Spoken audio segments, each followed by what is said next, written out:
guys, this is going to be your tour guide to visit Devil's Tower National Monument. So first, driving up to the actual monument itself, you have to pass through the sign that you just saw at the last image, and then there's a windy road around the tower to get to the visitor center, and you can spot lots of wildlife, including the deer in this photo. When you're here, make sure to become a junior ranger. It's super fun to collect these, and you can just grab a badge out of the box and a packet.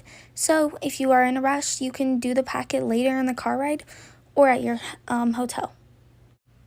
There are 2 hikes offered here. The one that I would recommend doing first, the longest, is Red Beds Trail. This trail is super fun, and it's just awesome views of the natural landscape and the tower itself. The start of the hike is near the visitor center, and it's in this green, lush forest, and then it opens out to a nice view of the landscape below, and then if you turn around, you can see awesome views of the tower as well.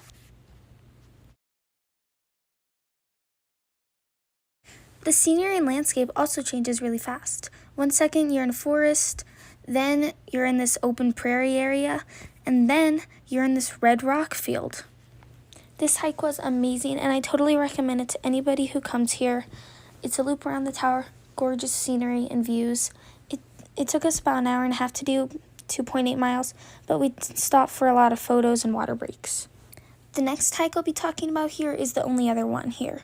It's called the Tower Loop Trail, and it just goes around the tower, except it's way closer to the actual tower and shorter, and it was super cool. Some places you got to see a whole bunch of rocks and boulders and got to scramble on them. This hike was about 1.8 miles and took us about an hour to do.